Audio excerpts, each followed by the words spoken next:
Story 1. A coworker was featured on Supernanny. They had a good experience filming and were so excited for the episode to air that they hosted a watch party. As you can imagine, the way the show was edited made the parents look very neglectful and made the children, who were quite wild, look even worse. It became an awkward watch party. Story 2. I am a little late to this, but my younger siblings, my mother, and my then stepfather were on a program in the United Kingdom called Mums on Strike in the mid-2000s. The premise was that the mother, fed up with household chores, was whisked away to a luxury spa for the weekend, leaving the clueless father to manage the household. Many of the conversations and scenarios were staged. I supposedly visited for the weekend, but I did several shoots across a few hours on the last day of filming and then went home. The production caused fights by creating situations where one child was favored over another to provoke tantrums. They filmed on location in our town center and encouraged my little brother to run into various shops, prompting my stepfather to chase him with two other children in tow.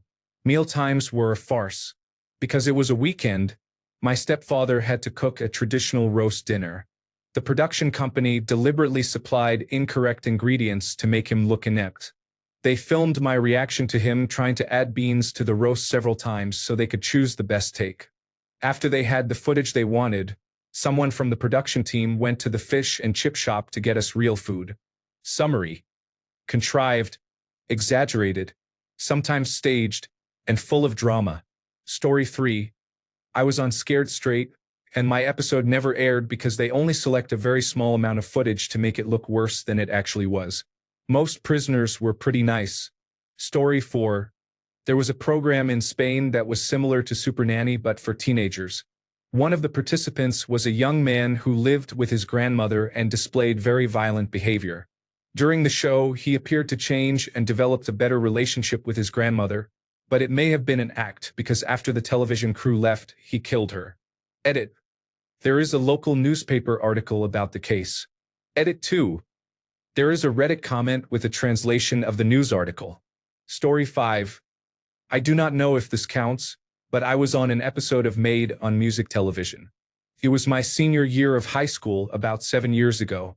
People gave me grief about it for years, and they still do. I was made into a screamo singer. The experience was interesting, to say the least. The money and the flight to New York City when I was 17 made the embarrassment worth it. I now work in the broadcast business, so it opened up many doors and showed me a career I love. Seeing kids now who were in my shoes and are fascinated by entertainment media makes me genuinely happy. If anyone is interested, I will tell more or answer questions. I'm not sure if that is the kind of show you were looking for. Story 6. A friend of mine worked on Nanny 9/11 in New York City. Nothing on that show happened unless the producers approved it. They would come up with scenarios and plot points to film. You do not just shoot television shows like that and hope something magical happens. They created every issue. Reality television is not real. The camera crew who worked on Nanny 911 also worked on other shows such as The Real Housewives of New York, Kitchen Nightmares, and Hell's Kitchen. The film business is a very small world. Story 7. My friend appeared on Supernanny. The show did not actually help. It was just acting. He and his brother are still the same as before. Story 8. About 3 years ago, I lived in a large 5-bedroom house with 4 friends while in college. The house was featured in an episode of Supernanny. We found out because our neighbor gave us a signed headshot of Joe Frost as a gift and said he thought we would like it more than he would and would get a kick out of it. It made our week, and we found the episode online and watched it. I asked the neighbor about the family because our house was rented and owned by a property company. He told me that after the show the parents fought all the time, lost their money during the 2008 crisis, and lost the house to foreclosure. The picture stayed on our mantle for 3 years, and I thought about that family every time. Story 9. One of my friends in grade school appeared on Nanny 911 as a child, around 5 years old. There were many children in her family, and one of the nanny's biggest concerns was safety. She baby-proofed the entire house and taught them the safety precautions they needed to follow to prevent the children from getting hurt. She even gave them helmets to wear whenever they rode bicycles or all-terrain vehicles. After she left, many of the safety measures were abandoned. Later, my friend told me that they still had the helmets, but they were sitting in a dusty corner. Story 10. I went to an all-boys correctional school 40 miles into the high desert in Washington state. A couple of other boys there had been on shows like this and never worked, which is why they were at the correctional school. The school did pretty well straightening most of us out. However, there were always a couple of guys who would not follow the rules. If our school could not help you, you would be sent to the other place, which was basically a terrible juvenile prison in Mexico run by United States Marshals. One day, one of these marshals came to give a talk. He spoke about the other place and scared the life out of us. At the end of his speech, he said that unfortunately one of us was coming with them that day, and we all panicked. He said the name of the kid he was taking. We will call him Colin. He then told Colin to empty his pockets, take off his shoes and belt, and placed him in handcuffs. The director said some encouraging words and asked if any of the students wanted to say goodbye or wish him well. There was dead silence. Then his roommate stood up and said he had packed Colin's things, that Colin had no bags so he had put all his stuff in some trash bags, and that he guessed he would miss him. A piece of Colin died that day. I never heard from him or about him after that day. Based on rumors about that place in Mexico, it is possible he could still be there, and it has been 7 years since that day. Edit. This blew up more than I could imagine since last night. Many people have asked if I will write a book and how to follow it. Yes, I am going to write the book thanks to everyone who has shown interest. The best way to follow updates is to follow my Reddit. I will post updates there. Redditors, you are all awesome. I never in a million years thought my experiences would be worthy of a book, but you have shown me otherwise. I am excited to write this and publish it. Story 11. We did not end up appearing, but my family was approached to take part in a German version of the reality show The World's Strictest Parents, Die Strengsten Eltern der Welt. The reason was my father is somewhat well known in my country as a bit of a wild man. He looks like a Viking and is very into the outdoors, fishing, and hunting. They had found a segment of him on the program 60 Minutes and a few online clips of his adventures and thought German viewers would enjoy watching troubled teenagers being set straight by the bear man. The interaction was handled through a middleman who outlined what would be required and the small compensation we would receive. At first it seemed fine, even a little exciting. We had close ties with many exchange students in the past because we lived in a very small mountain community and we all loved traveling, and my father did not mind helping struggling kids and possibly showing them a different side of life. Not to present hunting and the outdoors as the only way, but to open their minds and take them out of their comfort zone. We watched clips of the show online and decided we were laid back enough as a family that the drama would not wind us up. Alarm bells started ringing after further correspondence with the middleman. He insinuated that there would be times when the kids would be instructed to play up situations, and that we would have to go along with stage drama or actively join in to amplify it for the cameras. My father made it clear he would be happy to take these kids under his wing and show them adventures. Glacier crossings, hiking through rainforests, caving, whitewater kayaking, hunting or at least observing a hunt, and many other activities across our country. I had just become a self-contained underwater breathing apparatus instructor and even offered to take them diving on geothermal vents. But they stressed that viewers watch the show to see troubled teens acting out, so that is what we were expected to encourage. We politely declined. A few months later, the middleman emailed to say it was probably a good idea we had turned it down. Apparently, they never paid him for his work organizing host families or setting up scenarios. Dodged a bullet. All my friends in Germany agreed. Summary. A German reality show wanted us to encourage struggling teenagers to throw temper tantrums and make my father look like an angry bear man. We declined. Story 12. I knew a girl who was on Scared Straight. After the show, she became addicted to heroin and went to rehab. I hope she got her life back together. Story 13. I did not appear on the show, but some classmates appeared on Supernanny or Nanny 911. I cannot remember which. They lived close to my friend, so I went to his house to watch the filming. The nanny stayed in their neighbor's house across the street, and the children's behavior did not improve for a long time after the nanny left. From what I remember, they were troublemakers throughout school, and I lost contact with them during middle school. I later remembered that the parents divorced not long after the show. Story 14. When I was in sixth grade, visitors from abroad appeared at my school with a group of cameramen. Speculation went wild. We thought our principal probably wanted to create a cool image for the school and was making some kind of advertisement. Years later, by complete chance, I saw a video on YouTube from the show World's Strictest Parents. It featured my school and the same children. The visitors had been paired with an Indian family whose children attended my school. The episode had a lot of drama, and the parents came across as obnoxious on the show. However, when I asked a few friends later, they said those parents were fine and their children were doing reasonably well. I am not sure about the visitors who came. What a small world. It seems like ages ago. Story 15. I went to high school with a kid who was on Supernanny when he was about 11. Apparently his and his sister's behavior wasn't that bad, and one day a camera crew just showed up at his house. He said they were trying to force an emotional scene where he would hug his mother and say, "I love you forever." And he refused, saying, "No, that's gay." They settled on "Love you, Mom." Story 16. My friend's family was on Nanny 9/11. They said most of it was staged and the nanny did not actually have any effect on the family. Story 17. I had a friend on the television show World's Strictest Parents. She was approached by a producer late one night at a McDonald's because she was 15, drunk, and wearing a stolen police hat. Apparently, the producers often looked for kids there. She took part in the parent swap, was moderately wild, and later decided she wanted to be a chef. I do not think she finished culinary school. She had a baby at 19 and is now a great mother to 2 children. Story 18. I was on Supernanny. My siblings and I were out of control, and my parents did not know what to do. I liked being in front of the camera for the most part. It's like a mini time capsule. I sometimes watch it and cringe at how awkward I was. Nanny Jojo set up a reward chart for when we behaved well.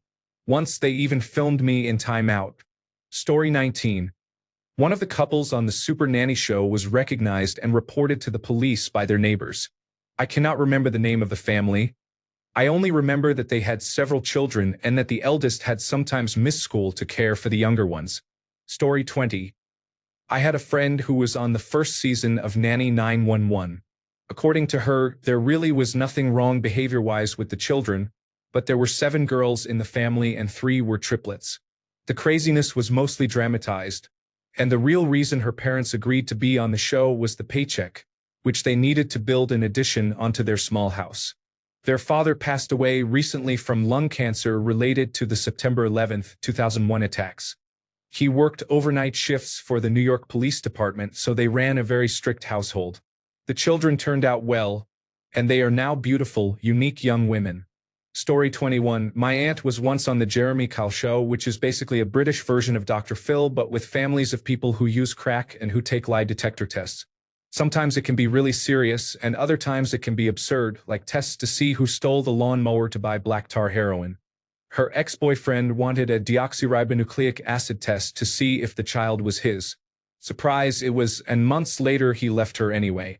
Now my aunt has 6 children by 5 different men, and she constantly lectures me about getting a job when she's 32 and has never worked a day in her life. Story 22. My uncle's family was featured on Extreme Home Makeover because my cousin has a rare condition. They received a new house, a new car, and an all-expenses-paid vacation. My grandparents drove out to the big reveal and stood in the crowd of actors, shouting "Move that bus" for 3 or 4 hours during numerous reshoots while waiting for the host to arrive. They traded the car because it could not be insured for at least 6 months due to the new model. They installed a large fish tank as a wall in my cousin's room. It leaked and caused water damage to nearly the entire house, including the basement.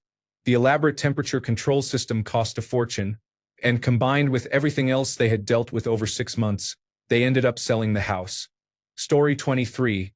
This is not directly relevant, but it fits the same theme of parents being encouraged to overact about their children. When I was 13, my parents and I were interviewed for a British Broadcasting Corporation show called Living with the Enemy. The episode arranged for the parents to spend time with the band Cradle of Filth because their child was a fan and the parents supposedly disapproved. My parents did not appear sufficiently outraged. And the producer suggested they should be more upset that their young child liked that band because it would make better television. They could not do it. They genuinely were not that bothered because I was a good kid. The family who ended up on the program were excessively overdramatic, and their child was 18, so it probably did not have the same impact it would have had with me, an impressionable 13-year-old, if my family had cooperated. I still have the interview tape more than 20 years later. The producers sent it to us along with several items of signed band merchandise. Story 24. When I was about 6, my sister and I were on a show similar to Supernanny. They told us exactly what to do so the production could get all the footage, and none of the nanny's solutions lasted more than a few days. It was completely staged. Story 25. What about Extreme Makeover Home Edition? Were those people's houses real, and did the families ever keep the houses? Story 26. I know the super healthy family that was on an episode of Wife Swap with the Chicken Nugget Kid. His father ran a fitness gym and did boot camp with my parents. After that Wife Swap episode, their family did not change. My mother said we had them at our house for dinner once, and the son ate as much food as he could because his parents never let him have the kinds of food we served at their house. They are doing well now. The son is attending a very good college and the daughter is a star track athlete. Edit. I do not know much about the Chicken Nugget Kid himself, but last I heard he is the same. The daughter of the super healthy family says he started a crowdfunding campaign on GoFundMe to buy a guitar. Story 27. Something similar. I dated a girl who ended up on Dr. Phil. I was in the Navy at the time, either in Hawaii or patrolling off the coast of Mexico. When I returned, our apartment was gone. My stuff had been sold, and my girlfriend was nowhere to be found. It turned out that while I was at sea, she broke into houses to feed a drug addiction, overdosed in a public toilet, and was arrested for aggravated robbery with a deadly weapon. I was out to sea for about a month. I knew she had a past with drugs, and I would take her to methadone clinics and Alcoholics Anonymous meetings, so I was not completely blindsided. Somehow Dr. Phil got involved, and she was given a choice: go to jail or appear on Dr. Phil. I really hate Dr. Phil. However, her segment was real, from the unstable mother to the not-so-bright girlfriend. In the end, she went to a rehab center at Dr. Phil's request to avoid jail time. Last I heard, she did well for a few years but later relapsed. Story 28. Ah crap, this is me on my degeneracy throwaway for reasons. Here in Australia we ended up with a Supernanny ripoff or spin-off eventually. All 3 major networks had something similar in the works. Every parent wants that Thursday evening sigh of relief of, well, at least my Timmy isn't like that boy. My parents loved television. Every dinner was in front of the telly and they constantly tried to be in studio audiences. They ended up in the Rove live audience a couple of times. Then there was a casting call for parents at their wits' end with unruly children. Somehow we ended up on a short list, with me as the subject. 2 middle-class parents in suburbia with 2 angelic daughters and an unruly boy in the middle they couldn't deal with. I was two-faced, cruel to my siblings, reckless and disobedient. What made our family interesting enough? They asked for copies of my transcripts. He's a student who performs well, is loved by teachers, but has a couple of infractions for mean words to his cohort. They wrote. They wanted the narrative of the teacher's pet gremlin who is cruel to his peers, his sisters, and his family. I didn't know what was going on at first. It wasn't the first time my parents had planted me in front of a child psychologist. They thought I was mentally handicapped for a bit. Nope. I had just missed the lesson on how to use a ruler, so my teacher recommended testing. There were a few interviews with my parents and me on camera for the casting process. I only found out exactly what it was from my only friend telling me he was in the casting call too. My only friend at the time had bullied the hell out of me. Teacher's pet, liked maths, but his partner in crime moved away and I was the only schmuck desperate enough for friendship. His mother suggested to mine that we go on the program, since she was also at her limit. That friend was genuinely a terror, a product of drugs in the family, so I don't see that being camera-friendly. The child psychologist they sent me to was an absolute godsend. He quickly concluded something wasn't right. He asked whether I was disruptive to my family and I parroted back, Absolutely, yeah, I'm a proper terror. It turned out I was the family scapegoat for that part of my life. I never studied like my angelic sisters, and coasting on my smarts pissed my family off. I was punished in one way or another pretty much every minute of every day, usually no video games or no books, whatever I was using at the moment for arbitrary reasons. Later in childhood, I kept a calendar tracking when each punishment ended so I could change my leisure entertainment. After some observation, where I appeared a shy, polite kid who thought he was a pain to those around him and read a lot but didn't like vegetables or studying, they received the child psychologist's report and abandoned the casting. My mother later told me the reason. They couldn't get permission to film at school and catch me being two-faced. The psychologist offered, at a steep discount, to keep seeing me and promised he could help. He taught me resilience, helped me understand my own worth and gave me social skills. He really did help a lot. When my parents said they couldn't make the commute, he helped pay for sessions with a more local therapist. He understood what was going on and never used severe language that blamed my family. He just helped. I now have a good job for someone my age in this economy, still live with my parents and sisters because I'm convinced I can't survive on my own.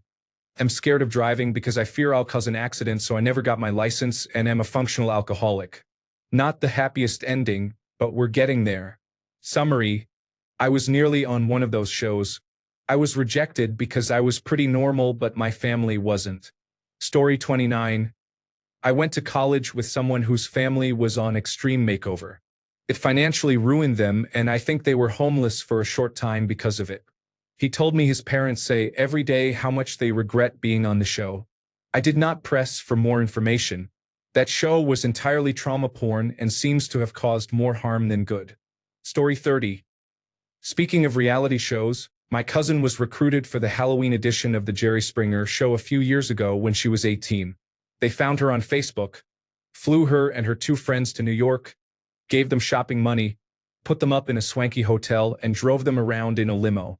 In exchange, she had to pretend to be the mistress of her guy friend, who was dating the other friend. They had them catfight on stage and everything. I was a bartender at the time and watched her episode on the big television at my bar with all my coworkers. Here is a brief teaser of her episode. She was one of the people who slapped the shit out of her guy friend, laughing out loud. Story 31. Patiently waiting for Curtis from that one episode of Wife Swap to say something. Story 32. I would also like to know how the houses from the Move That Bus show are doing, given that they were only made in a week. Story 33. I did not go on the show, but I went through my county's Scared Straight program as a young teen. The experience was traumatic. I was the youngest person in the group. I never got in trouble like that again, aside from a speeding ticket when I was 18. The freedom to make my own choices is of great value to me, hence the rebellious years, and prison is the exact opposite of what I want out of life. I am 21 and doing quite well for myself and my future self. Anyone who is not affected by that program is a liar or a lost cause. Story 34. I lived in the same town and went to school with quite a few kids in the Call Family episode of The World's Strictest Parents. At one point, the teenage boy sent there is shown climbing a cliff that the show exaggerated as dangerous. He is shown standing at the top looking over the edge. The scene is meant to convey worry and danger, and it looks desolate and wild, as if the boy had gone on a hike. Right below him is the bowling alley.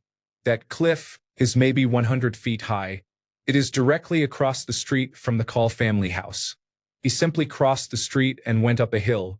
Had he fallen, he might have gotten a bruise or two, since the bowling alley sits on an old gravel pit and there are cobblestones, but I doubt anything more serious. So it was probably played up a bit. Story 35. I went to elementary school with a kid who was on Supernanny. The producers found him jumping in those big red balls at Target and asked if he wanted to be on the show. They had him act out on purpose for a check of about $10,000. Story 36. I had an employee who appeared on the show The Strictest Parents. He is from a small town, and I believe his parents had 5 children. He is a hard worker but now a total party animal. I have seen many young people who grew up with strict parents become party animals once they leave home. Story 37. I wasn't on a show like that. but I was on one where my mum pranked me. The show was called something like Born Silly and was supposed to air on Channel 4 in the United Kingdom, but it never did, or at least my episode did not. I knew I had been auditioning for a show but did not know what it would be until the prank actually happened. My mum told me it was just being an audience member on a random show. We went to a large shopping center in Watford, where we were apparently going to be filming the audience. We sat outside a juice bar for a bit when the chaperones came over and my mum pretended they were old family friends. One of them took my mum to get her microphone set up, and one stayed with me while I talked about very personal things, thinking she knew my siblings and the like. My mum came back and they left. We walked toward where the prank was to happen. There was a strange blue bench that seemed out of place that we had to sit on. My mum kept encouraging me to sit on it, but I was more interested in sitting on a bench above some stairs to watch the crowd go by. Eventually I gave in and sat with my mum. This is where it happened. A woman came over in a Mary Poppins outfit with a small purse on her arm. She sat next to me and put the bag down. The bag had a small hole in the bottom, and the purpose of the bench was to store items for her to pull out. She pulled out a few instruments and even a plank of wood. She said she was in a rush and asked me to put everything back for her. She ran off and a hatch closed. The prank was me trying to put all the things back in the purse. I realized what was going on and played along, acting shocked. Eventually, the woman returned and revealed it was a prank. She showed me where the cameras were and I had one more thing to do.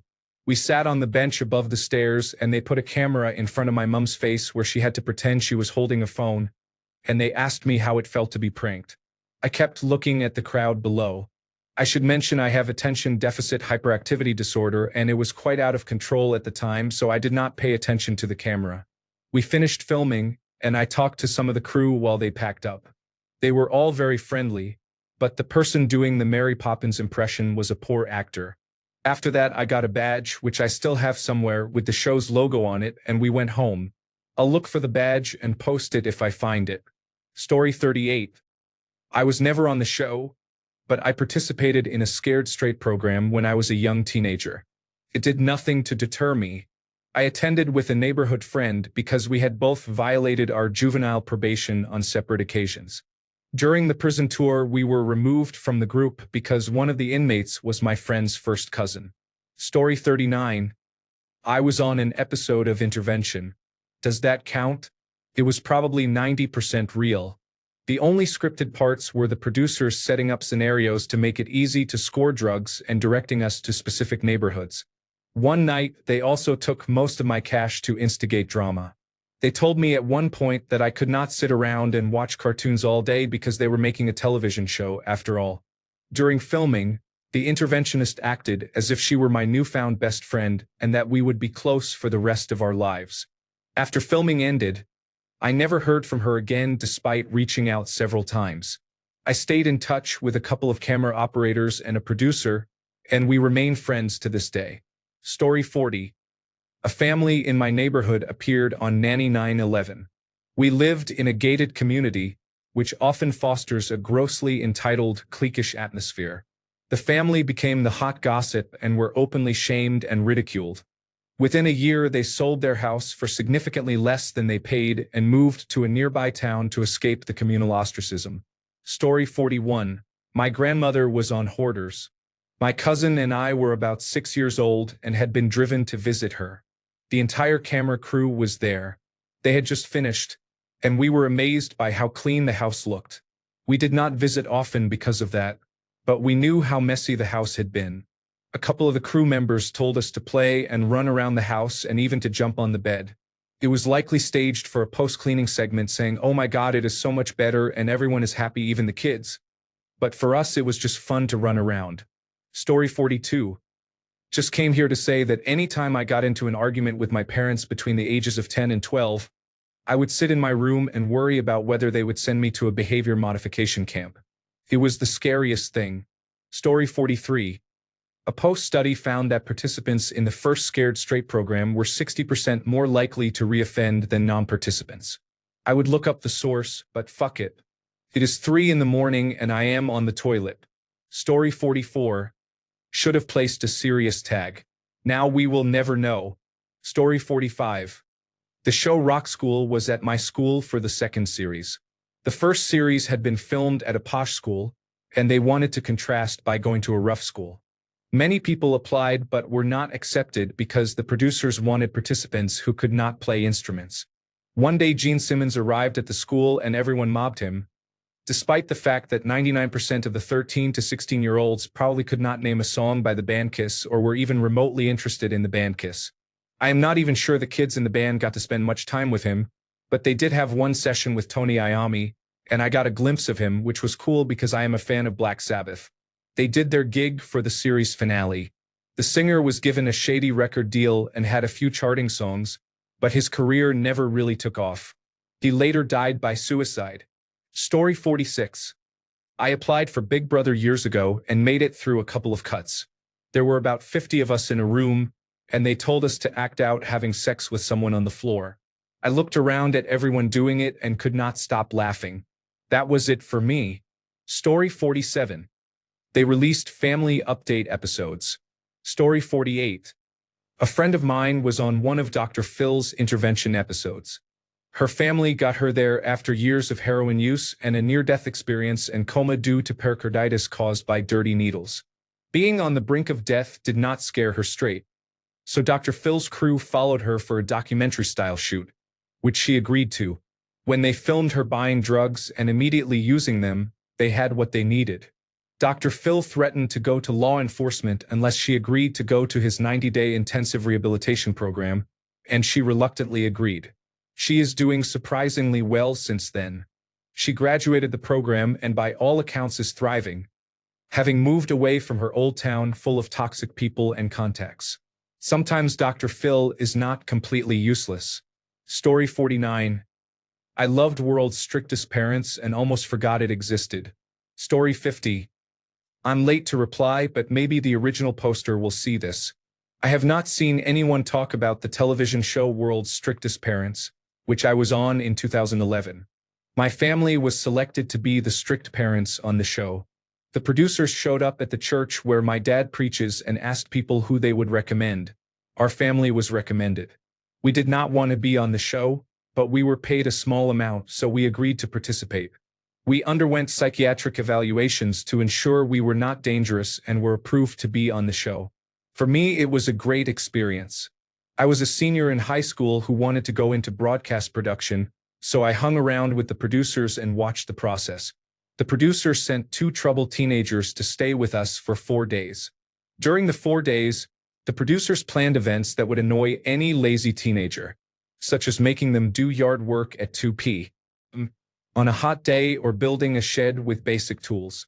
My parents were not very strict, especially compared to other parents on that show, so the producers had to stir up conflict most of the time to generate drama. This included planting a pornographic digital versatile disc in the boy's suitcase and making my dad search his belongings to find it. In the end, we became close with the 2 teenagers and had a good time. I still talk to the boy today and he is doing well. The show did not really change them, but they appreciated the experience and the advice my parents gave them. Story 51. Okay. None of those shows and not me either. But my mom's godson went on Son, Sex, and Suspicious Parents. His mom and my mom were best mates, and my mom went with his mom on the show, laughing out loud. Nothing really changed immediately, as far as I know. On the show he said he was going to change his party lifestyle from then on, but obviously that was for the cameras. That was about 8 years ago. He got married and had a child last year, so he slowed down gradually. Story 52. There was one man on Wife Swap on TikTok. If I find him, I will edit this comment to include a link to his page. Story 53. When I was 7, I was on Supernanny. My mom told me the day before, and I was annoyed, but I was determined not to let Joe change my behavior. There was a scene where my 11-year-old sister was supposedly talking to older boys who were sending her death threats. They staged it and paid her about $25 to act it. They also portrayed my older sisters as ungrateful when it was all played up, which was obvious. We watched it afterwards as a family, and it was really awkward. Story 54. My cousin appeared on Scared Straight, and he became so frightened that he went off the grid and separated himself from society when he came of age, fearing that peer pressure would inevitably lead to his incarceration or death. He had no internet, no phones, and no contact with anyone other than his father and a few other family members. Story 55. One of the world's strictest parents contestants made a video about it. Story 56. Scared Straight brought up a lot of past trauma from my parents fighting at home and threatening me and each other when I was a child. Immediately afterward, I had a lot of trouble sleeping and ended up using it to control my anxiety. In the end, I do not think it helped or addressed the underlying issues in my behavior. It actually made them worse. It reminded me of people who had threatened me in the past and expanded my list of people I cannot trust in this world. Story 57. I worked on a production for an unaired pilot of a show similar to Wife Swap. None of it was scripted because casting conducted extensive interviews and found people who acted naturally and seemed excited on camera. I picked up the talent from the airport, took them to their hotel, and helped with anything they needed on set. From my experience, everyone was very kind to one another. The crew was very grateful to the homeowners and talent because we were in their living space for 12 hours each day during 3 days of filming. I think they all had fun being around the set environment. Since it was a small crew and everyone had a good time, the wrap party was relaxed and enjoyable, with drinks at the hotel after filming had wrapped. Story 58. Not the same, but my cousins appeared on a house-related show on Slice Television. I am fuzzy on the details, but while they were buying a home with my aunt and uncle, producers approached them about a reality television episode. The producers instructed my aunt to act bossy and rude and to pretend she and my cousin's wife had issues, which was not true. It was strange and almost entirely staged. Thanks a bunch for sticking around till the end of the video. Remember to subscribe, and until next time, stay awesome and goodbye.